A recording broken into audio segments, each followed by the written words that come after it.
Welcome back for this very, very special time within the World Petroleum Congress. We're now about to begin the Dewhurst Awards, and I'm going to hand over right away to the President for the World Petroleum Council. Please give a very, very warm welcome to Tor Fiaran.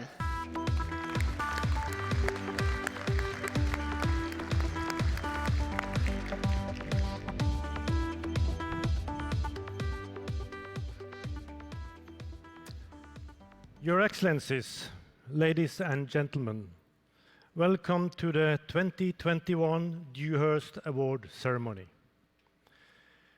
The World Petroleum Council celebrates an outstanding individual for their scientific and technological excellence in the oil and gas industry with the Dewhurst Lecture, with the Dewhurst Award.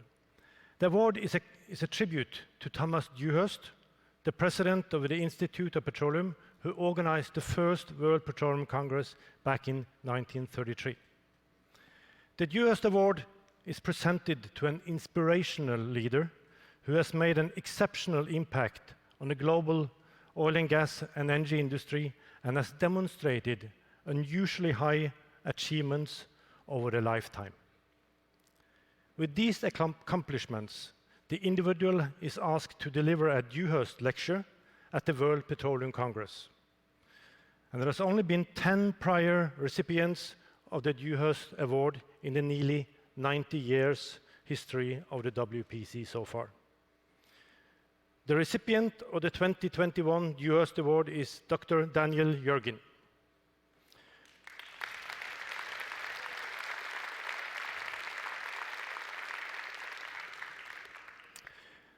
Dr. Daniel Jürgen is a Pulitzer Prize winner, a leading energy expert, and an author of several books where the recent The Map, Energy, Climate, and the Clash of Nations demonstrate in an outstanding way in meeting the criteria of the award. We all know his extensive and impressive authorship. He serves also as the chairman of the IHS Markit, has been the Secretary of Energy Advisors Board under 4 US presidents. He's a member of the board of the Council of Foreign Relations, a senior trustee of the Brookings Institution, and a member of the energy think tank of the government of India, and of the energy governors of the World Economic Forum. Dr. Daniel Jürgen holds a BA from the Yale University and a PhD from Cambridge University, where he was a Marshall Scholar. This Distinguished Lifetime Achievement Award will celebrate his role as a global authority on energy, international politics, and economics. Dr. Daniel Jürgen will be recognized for his exceptional contribution to the oil, gas, and energy industry with the highest honor of the WPC, the Dewhurst Award, here at the 23rd World Petroleum Congress in Houston. I will then hand over to the former chairman and chief executive officer of ExxonMobil Corporation and the 69th US Secretary of State. Rex Tillerson, please come to the stage.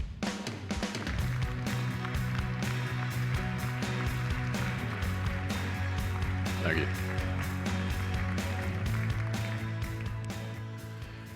Excellencies, ladies and gentlemen, good afternoon to all of you.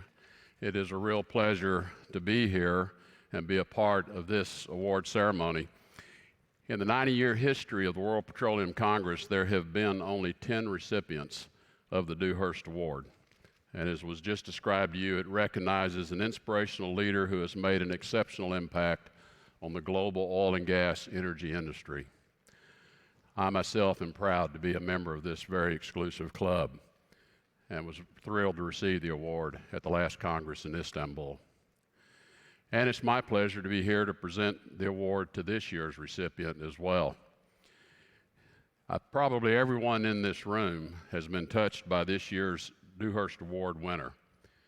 Whether you may have worked with him over at the Energy Department, as was just described, when he served 4 different presidents, perhaps at the Council on Foreign Relations, where he has served on that board for a number of years, or over at the Brookings Institute.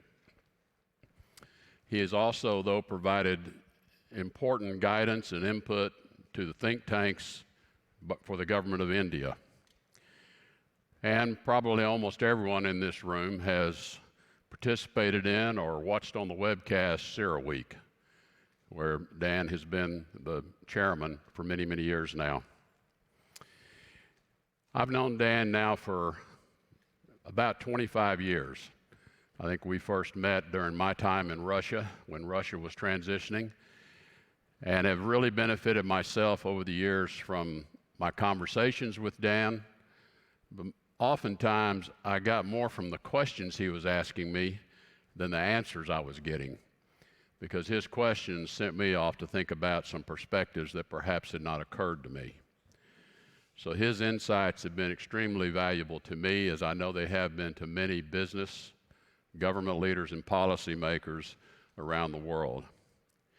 But I think, in my view, Dan's greatest contribution has been to educate and illuminate not only industry leaders like myself and government policymakers and leaders, but through his books, through his op-eds, opinion pieces, and his public appearances, he has really provided the public with the fact-based information to help them understand what is clearly one of the most vital elements in their quality of life.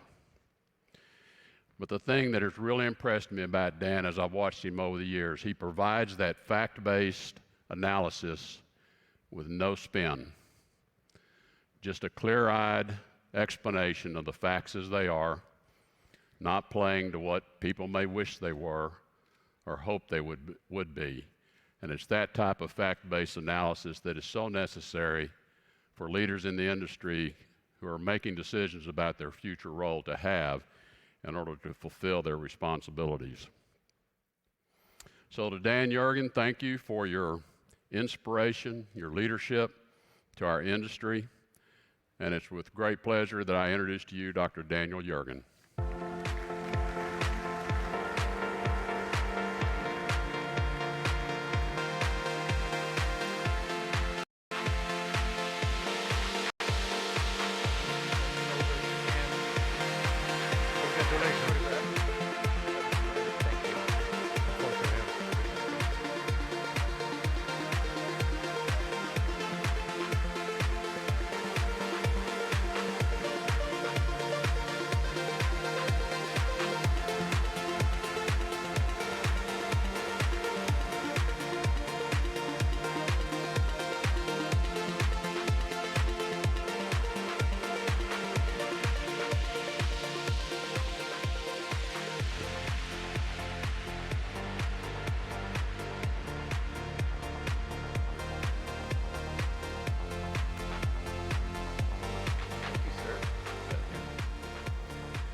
Thank you, Rex. I have enormous respect for you and what you've achieved in the world and your understanding of the world, and your words are really very meaningful to me. Thank you for that. And thank you, Tor, for the introduction and the decision to give me the Dewhurst Award. Mayor Turner, Mayor Gondek, who's here, ministers, dignitaries, speakers, delegates, it really is a great honor to receive the Dewhurst Award, and I'm deeply appreciative for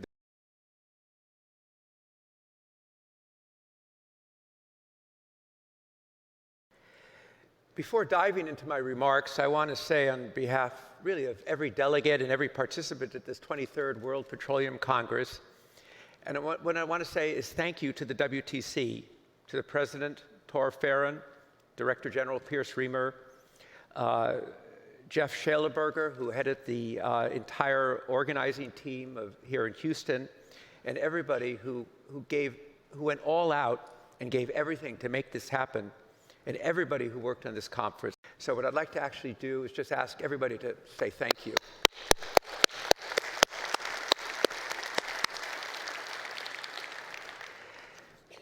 The oil and gas industry may be global, but it's also very much a community, and the WPC has brought us all together. It took great planning, great execution, great flexibility, great conviction to make this conference happen at this time of change, and great perseverance right up to Omicron to carry forward on it. So again, we're all very grateful to have this opportunity for everybody to be together again. This Congress, in its program and its exhibits and its attendees, has demonstrated once again the enormous strengths and resilience of this industry, its ability to take on and master challenges, meet the needs of the world, the new needs, lower carbon, and the continuing needs, powering economies in the modern life, and making possible rising standards of living for the developing world. So let me state right up front that this industry will meet all the challenges that are ahead.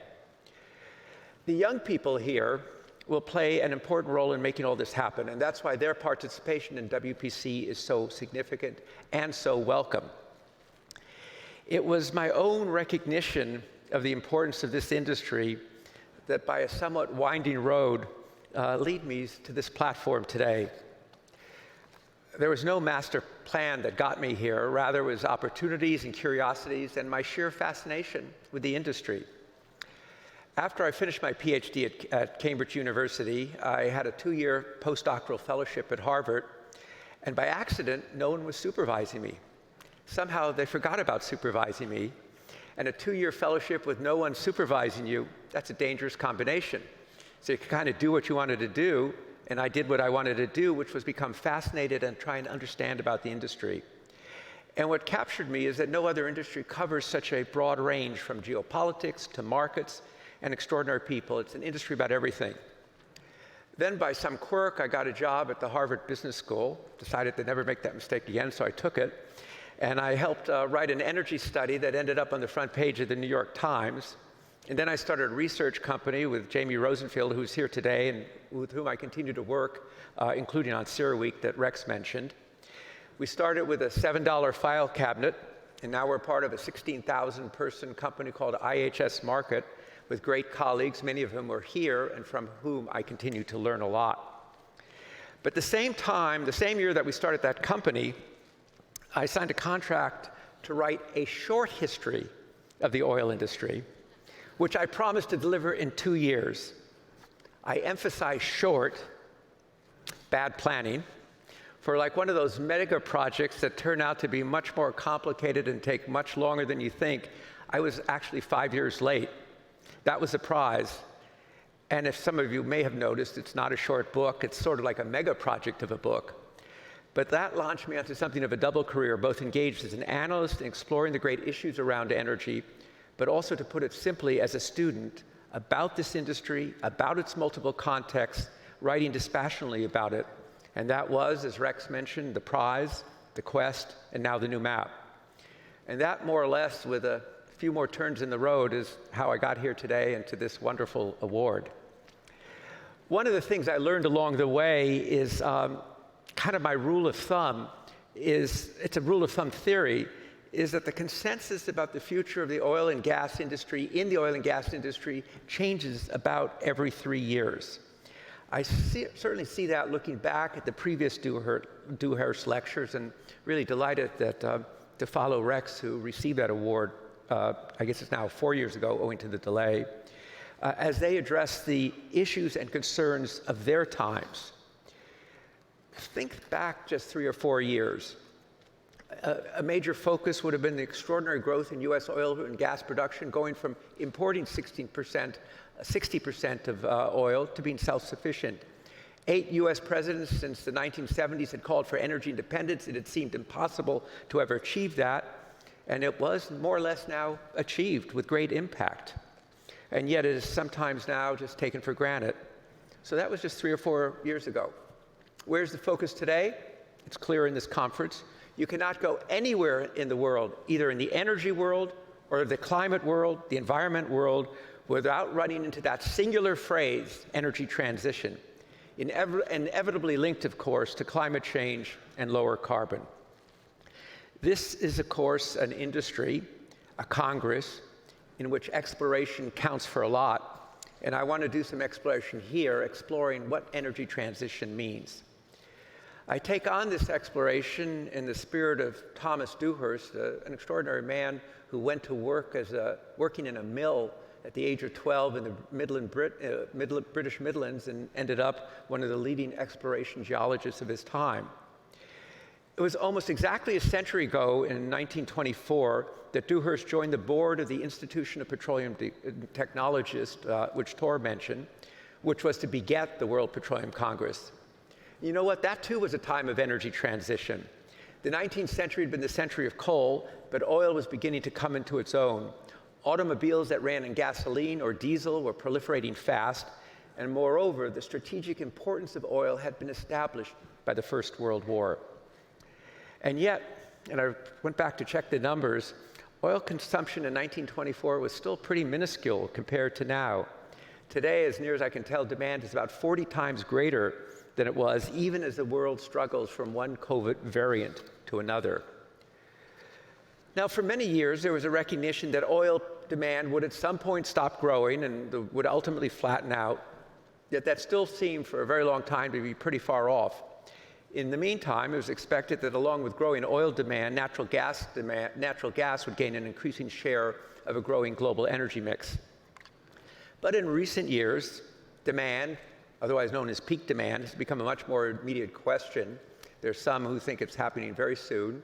As I wrestled with it and writing the new map, came to the conclusion that it's probably in sort of around 2030 or so forth that it happens.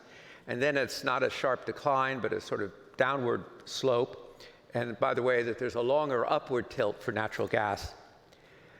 But the very fact that we're discussing this question tells us about something you all know, that we are in the maelstrom of an energy transition. But this is hardly the first energy transition. You know, you make judgments when you write books, and one of the judgments I made is the energy transition actually began in January of 1709 when a English metalworker named Abraham Darby figured out that you could make better iron using coal rather than wood. Yet the lesson of history is that energy transitions take a long time. The 19th century is known as the century of coal, but it was not until the beginning of the 20th century that coal overtook wood as the world's #1 energy resource. And all of these energy transitions have been, up to now, as my colleague Atul Arya, who's our chief global energy strategist at IHS Markit puts it, energy transitions have also been energy additions. Although oil was discovered in Titusville in 1859, it was not until more than a century later, in the 1960s, that oil overtook coal as the world's #1 energy source. But today, coal consumption is almost 3 times what it was in the 1960s. That's a pretty big addition. Now, the coming energy transition is meant to be totally different. It is meant to be an almost complete switch away from the current energy basis of today's $86 trillion world economy, which gets 80% of its energy from hydrocarbons, to one that is a net carbon-free basis energy system, of course with a lot of debate about what that system will be, in what is expected to be about a $185 trillion global economy in 2050. To do that in less than 30 years, and to get halfway there now in 8 or 9 years, that is, searching for the word, challenging. It's really a big challenge. What, of course, is powering this transition is climate change. The international consensus from the 2015 Paris Conference about temperature, which has been transmorgified into net zero carbon targets of by 2050, 2060, 2070, depending on the country. Now, the forces that drive energy transitions, whether past or present, are the same, albeit in different balances. Advances in technology, entrepreneurial commitment, market forces, cost, consumer convenience, and governments. But the balance of forces is different today than in the past. Certainly, public and media opinion is a very important driver. As some of you know, I've written recently about a famous outdoor outerwear manufacturer which, alert to its customers' sentiments, will not allow oil companies to put their brand logo on the company's jackets. Now, oil and gas companies are put in the same category and I quote from the company's website, as tobacco, sex, including gentlemen's clubs, and pornography industries. This despite the fact that 90%, at least 90% of these jackets are made from petrochemicals. And not only that, they're manufactured in Vietnam or Indonesia or China and shipped on container ships to the United States, powered by oil, and of course then delivered by trucks to consumers. And moreover, that all of the company's jet planes run on oil, and they have 5 of them. At least that's the number that I've seen. So I guess you could say there's a fundamental lack of knowledge of how the products of this industry, of oil and gas, are so much the foundations of modern life. More recently, this transition is being driven by investors who are wielding, to borrow a phrase from Teddy Roosevelt, the big stick. This big stick is ESG criteria, environment, social, and governments. But I think today it's clear that where this is different from other energy transitions is that this one is being driven by governments in 3 ways. One is by governments paying through the tax code or investments in infrastructure or through subsidies and incentives. The second is regulation, such as requirements regarding electric generation, or as we see from some governments, banning the sale of gasoline-powered cars in 2035 or 2030. On that last, though, 2 things to note. If all the cars on the road today, all the cars were electric cars, that would reduce CO2 emissions by somewhere between 6 and 8%. And secondly, about 20% of electric cars are actually plastic to begin with. But there's a third way that governments are driving the energy transition, and that's with markets, carbon markets, as a way to use market signals to reduce carbon, although these markets are shaped and designed by governments. Certainly, carbon markets was a very significant thing at the COP26 Glasgow conference. What was also striking to me about the Glasgow conference was the thrust to push as much of the 2050 goals into 2030 as possible. In other words, to step on the gas on climate. The impetus is summarized in the mantra that I've heard from one of the key participants: 2030 is the new 2050. But that raises 3 big questions, at least in my mind, about the energy transition. The first has to do with what we might call preemptive underinvestment in oil and gas. As if to remind us of the complexities of energy transition, an energy crisis arrived on the doorstep of the Glasgow conference. It was an energy crisis that gripped Asia and Europe, that began with shortages of coal, of LNG, shortages of wind on the North Sea, and then oil followed along from that. I think the question that comes out of it, and it still persists in Europe and Asia in terms of looking at the prices, was this, or is this energy shock a one-off thing, a unique conjunction of circumstances? And if that's the case, it will be forgotten in a couple of months when it's over. Or is it the beginning of what we could see as several crises, a series of crises resulting from straining too hard to push the 2050 goals so rapidly towards 2030, potentially choking off investment in hydrocarbons and thus supply, triggering future shocks?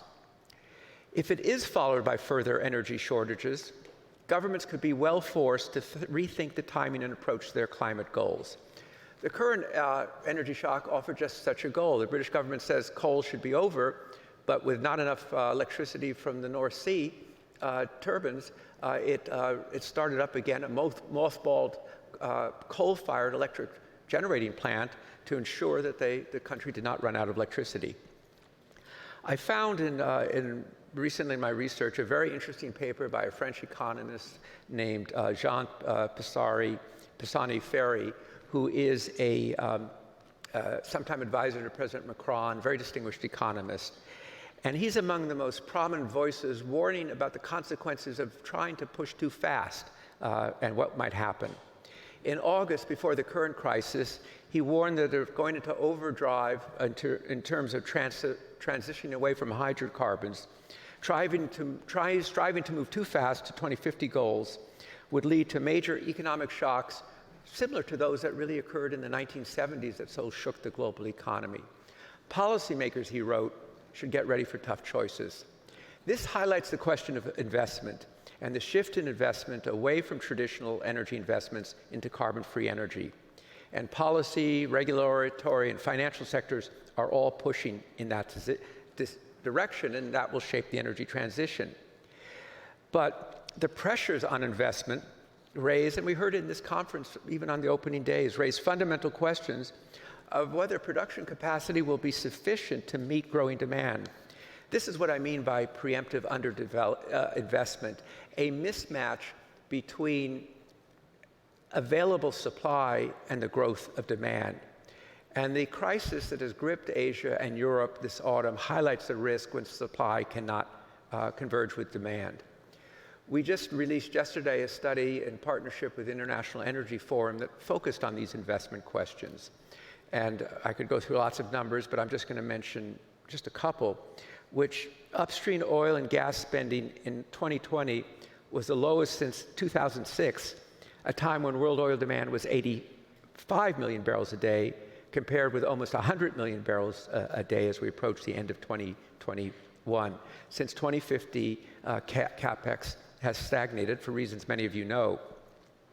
And I think this is a theme that I carry away from this Congress, that the very large buildup of spare capacity that emerged during the 2020 lockdown is being whittled down month by month, which means that the balance between supply and demand is going to grow tighter as we move into 2022 and 2023. Many governments want to reduce, if not eliminate, hydrocarbon consumption, and yet they want plentiful energy supplies to keep consumers happy, especially because consumers are also voters. This tension was evident when the US administration asked OPEC Plus to raise production, and when that did not elicit the desired response, turned to the Strategic Petroleum Reserve to do that. Will preemptive underinvestment contribute to the kind of disruptions that Professor Pisani-Ferry talked about and others could anticipate as unfold over the years? We'll really know that within 2 or 3 years. A second question is, how will the new supply chains for net zero carbon evolve? The drive for net zero embodies a rebalancing from that off-cited moniker of big oil, you see it in headlines, you hear it on television, drilling, to kind of what I call it in the new map, a new formulation, big shovels.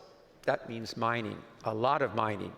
As the International Energy Agency put it earlier this year, the net zero target will supercharge demand for critical minerals. By one estimate, the making of a 1,000-pound electric vehicle battery requires the moving of something like 500,000 pounds of earth to do that. An EV uses 6 times more mineral than a conventional car. Growth on this scale, and imagine what the demand will be, growth on this scale in pursuit of 2030 or 2050 raises inevitable questions about supply chains and about geopolitics. The world is now going through a warning of sorts, the unanticipated supply chain disruptions, which many of you will know from delays and things that you've ordered, and companies certainly know it, which leading what we measure the longest delays that manufacturers have ever encountered since records started being kept, and is feeding into inflation and turmoil. This is based around shipping, availability of truck drivers and so forth, not about minerals, but it raises the question, will ambitious climate goals be supported by the creation of the new supply chains for net zero? The IEA says it takes 16 years to open a new mine from first production, from discovery to first production. Can these supply chains be built on the scale required without major disruptions and without new geopolitical clashes in a world that is increasingly defined by something that has become known as great power competition? There's one more big question, at least in my mind, about the energy transition, and this is the third question. Call it the North-South divide, a new North-South divide. The original divide emerged as an economic struggle in the 1970s between developed countries in the Northern Hemisphere and the developing countries of the Southern Hemisphere. The rancor of that divide has been erased over time with the advance of globalization, data flows, and the internet. increased economic and financial integration, and the transformation of developing countries into emerging market countries.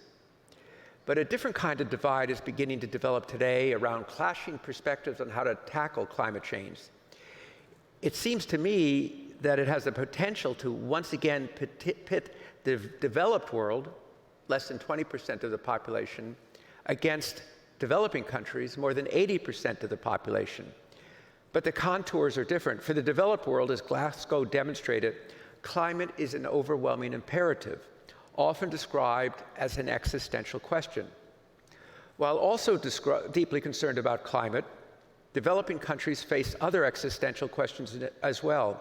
In addition to climate, they struggle with economic recovery from COVID, reducing poverty, promoting economic growth, improving health, and maintaining social stability.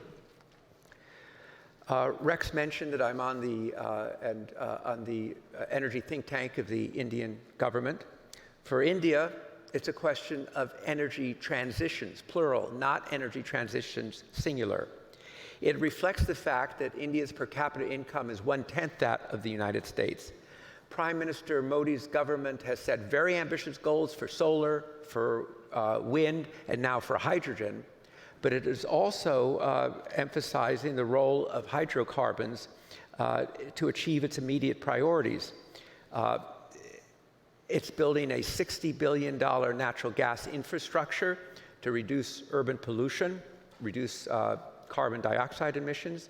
It is also delivering propane to villagers so they don't have to cook with wood or waste and suffer ill health or death from indoor air pollution. A similar point was made by the Vice President of Nigeria, Yemi Osinbajo. He said, and I found this very striking, he said, the term energy transition itself is a curious term. He said, we tend to focus on one element of the transition, but in fact, the energy transition itself is multidimensional and must take into account the different realities of various economies and accommodate various pathways to net zero. He's particularly concerned about European banks banning financing for developing a natural gas pipeline system that they need on climate, and basically seeing it as discriminating against their economy. But it was best summarized for me a couple of weeks ago when I saw the energy minister of Senegal, Situ Sophie Gladima, and she put it more pithily. She said, restricting oil and gas lending for a developing country like Senegal is like removing the ladder and expecting us to jump, or she put it, fly. Moreover, of course, a number of energy-producing developing countries depend upon exports of oil and gas for their budgets and social spending. Many of those countries are represented here. It is not obvious what would replace those revenues. There's no ready alternative for Nigeria with a population of more than 200 million people and a per capita income that's 1/12 of the United States, and which depends on oil and gas exports for 70% of its budget and 40% of its GDP. So will a new North-South divide lead to a fracturing in global policies? For an early indicator, look at what happens in global trade over the next year or two. Europe is moving to establish CBAM. What is CBAM? Carbon Border Adjustment Mechanism, which is a complicated name for what is essentially a carbon tariff, which will be assessed according to the carbon expended in making a product. Europe sees these tariffs as a way to ensure that its policies and values on climate change are adopted globally, and by the way, also protect European industry, which is paying higher carbon charges. The EU is starting with tariffs on a limited number of goods, but is expected to expand the list. Yet developing countries regard these moves as discriminatory in an effort to impose Europe's policies, Europe's way of life on them. As the range of these tariffs expands, it will be, I think, a troubling issue for exports from developing countries, including exports of oil and gas. And I say, watch this space to see how this develops and what the reaction is. We're clearly at a juncture in the new energy transition, the one that we're living through now, and it was represented in the program and all the discussions that took place over the last 2.5 days. Some regard making the transition to happen to be a very simple matter. You just flip the switch. The reality is that the energy transition is going to prove much more complex business, I think, than many think it today. And I'm pretty sure of one thing, there'll be a lot of surprises all along the way. As we've seen, the energy system has been transitioning and in transition for the last 312 years, and the changes have unfolded over many decades and centuries. Now the drive is to accelerate and compress a much sharper transition. Basic questions should be kept in mind in what is really a great experiment on a global scale as it proceeds. What's feasible? What mistakes will be made along the way? How to avoid unintended consequences that lead to preemptive underdevelopment, which can cause disruptions and crisis. And if not done with care, will we see pushbacks by the public? Climate goals are global. Meeting these goals will require collaboration and partnership between developed and developing countries, which means recognizing that developing countries face more than one existential question. The industry represented here in the audience, represented at WPC, will be central to the solutions. There's no solution without this industry. The industry recognizes its responsibility to provide energy to its customers in the world, and the need at the same time to move towards lower carbon. This industry will play such an important role in shaping the future because of its capacity for innovation and creativity, its technological skills, its organizational know-how, its ability to develop business models that will build the energy systems of tomorrow. The industry, and we certainly heard it here, is focused on solutions, which after all is the theme of the WPC, innovative energy solutions. This transition will require a lot of engineering. We can call it big engineering, and that's where this industry does. It applies engineering at scale, and it executes. All of us here, I think, are heirs of Thomas Dewhurst in a sense, whether leaders of major companies, government ministers, or the young people who are here today and who work throughout the industry, who are studying still, who will have new opportunities to create the future, just as happened a century ago when Thomas Dewhurst helped to create a new industry, what became the modern oil and gas industry. That this new endeavor has already begun was evident, so evident in the work, in the plenaries, in the working sessions, in the discussions, in the informal dialogues in the corridors of this World Petroleum Congress. The future already looks different, and going back to my rule of thumb, I can assure you that when the WPC meets again in 2 years, and certainly then again in 5 years, the future will look different again. Thank you for this award, and thank you today.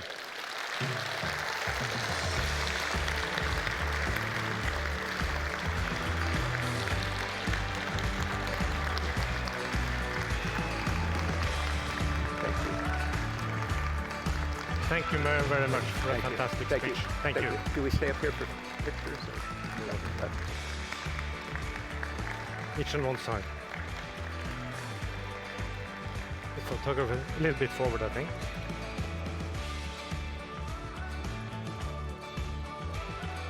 It's a great speech.